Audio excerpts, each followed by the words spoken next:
السلام علیکم دوستو، میرا نام ہے اشفاق احمد اور آپ دیکھ رہے ہیں سعودی پاک انٹرٹینمنٹ چینل ویلاگز۔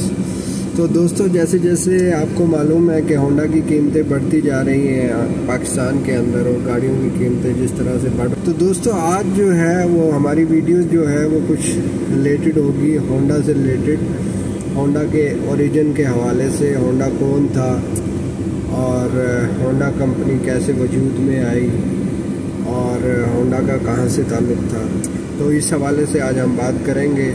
تو مور ویڈیوز کے لیے آپ ہمارا چینل جو ہے وہ سبسکرائب کر دیجئے اور لائک کر دیں اور شیئر کر دیں تاکہ ہماری آنے والی نئی ویڈیو آپ کو ملتی رہے۔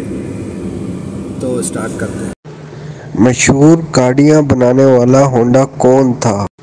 سن 1906 میں جاپان کے ہونشو نامی جزیرے پر واقع چھوٹے گاؤں میں سوئچرو ہونڈا نامی لڑکا پیدا ہوا، جس کے والد ایک لوہار تھے اور پارٹ ٹائم میں ایک سائیکلوں کی مرمت کا کام بھی کرتے تھے۔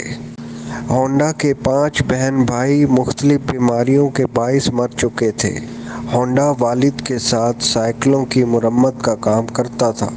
16 برس کی عمر میں ہونڈا کو ٹوکیو میں art auto mobile service station میں ٹیکنیشین کی نوکری ملی، لیکن جب وہ وہاں پہنچا تو اسے صفائی کا کام دیا گیا۔ چند ماہ بعد ہونڈا کو ورکشاپ کا کام بھی ملنے لگا، جس سے تھوڑے ہی عرصے میں گاڑیوں کا کام اچھے طریقے سے سیکھ لیا تھا۔ 1928 میں آرٹ شو کے مالک نے اپنی ایک اور برانچ کھولی اور اسے چلانے کے لیے ہونڈا کو ذمہ داری سونپ دی۔ چند ہی سالوں میں ہونڈا ماہر میکینک بن چکا تھا۔ اس کے ساتھ ساتھ وہ ریسنگ کار بھی چلانا سیکھ گیا تھا۔ ہونڈا نے اپنے مالک کے لیے ایک اسپورٹس کار تیار کی۔ 120 کی رفتار سے چلنے والی اس گاڑی نے تمام ریکارڈز توڑ دیے تھے اور یہ ریکارڈ اگلے 20 سالوں تک جاپان کے نام رہا۔ ہونڈا اپنا خود کا ورکشاپ کھولنا چاہتا تھا، لیکن سال 1936 میں کار ریسنگ کے دوران ہونڈا ہولناک حادثے میں شدید زخمی ہو گیا۔ ٹھیک ہونے کے بعد 30 برس کی عمر میں ہونڈا نے ایک کمپنی بنائی جو کہ گاڑیوں کے پارٹس بناتی تھی، مگر اس کمپنی کو چلانے کے لیے ہونڈا کے پاس پیسے نہیں تھے، جس کے باعث ہونڈا دن میں آرٹ شو کمپنی کے پاس کام کرتا تھا اور رات کو اپنی کمپنی کے لیے پسٹن بنانے میں مصروف رہتا تھا، لیکن کئی ماہ کی کوششوں کے باوجود ناکام رہا۔ اس کے بعد ہونڈا نے دھات کاری سیکھنے کے لیے ایک یونیورسٹی میں داخلہ لیا اور 3 سالوں کی محنت کے بعد بالآخر 1939 میں پسٹن بنانے میں کامیاب ہو گیا۔ پھر اس نے اپنی نوکری چھوڑ کر پسٹن بنانا شروع کر دیے۔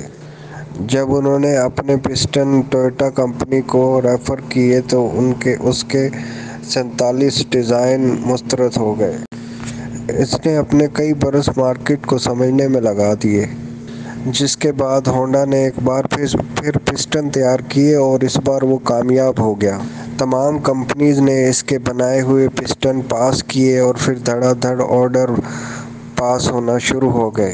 ہونڈا کو ایک اور دھچکا اس ٹائم لگا جب دوسری جنگ عظیم چھڑ گئی، جب 1944 میں فضائی حملے کے دوران ہونڈا کی ایک فیکٹری فضائی حملے کا نشانہ بن گئی۔ ہونڈا نے اپنے بچے کچے اثاثے ٹویوٹا کو 4.5 لاکھ ین میں فروخت کر دیے۔ ہیروشیما ناگاساکی پر ایٹمی حملے کے بعد جاپان نے اپنے گھٹنے امریکہ کے آگے ٹیک دیے اور جنگ ختم ہو گئی، لیکن ہونڈا کی طرح پورے جاپان کے حالات بد سے بدتر ہو گئے تھے۔ ایک بار ہونڈا کو جاپانی فوج کی گاڑی کا انجن ملا اور ہونڈا نے اس انجن کو ایک سائیکل پر فٹ کر دیا۔ مہنگائی اور ٹرانسپورٹ جیسی مشکلات کا سامنا کرنے والے جاپانیوں کو ہونڈا کا یہ آئیڈیا بہت پسند آیا۔ ہونڈا نے 18,000 دکانداروں کے نام ایک کھلا خط لکھا۔ 3,000 دکانداروں نے اسے پیسے بھیج دیے۔ 3 برس کے اندر ہونڈا نے ایک موٹر سائیکل بنائی جو کہ سپر کب کے نام سے لانچ کی گئی، جس نے آتے ہی مارکیٹ میں دھوم مچا دی۔ اس کامیابی کے بعد ریسنگ کے شوقین ہونڈا نے اسپورٹس بائک بنائی جس نے 1962 میں بین الاقوامی مقابلہ جیت لیا، جس کے بعد ہونڈا کا نام دنیا بھر میں گونجنے لگا۔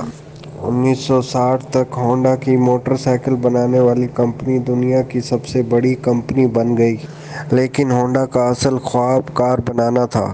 موٹر سائیکل کی کامیابی کے بعد ہونڈا نے گاڑیاں بنائیں۔ کئی سالوں کی محنت اور کئی ڈیزائن مسترد ہونے کے بعد 1972 میں ہونڈا سیوک لانچ کی گئی، جسے بہت پسند کیا گیا اور اس کے نئے ماڈل آج تک دنیا بھر میں مشہور ہیں۔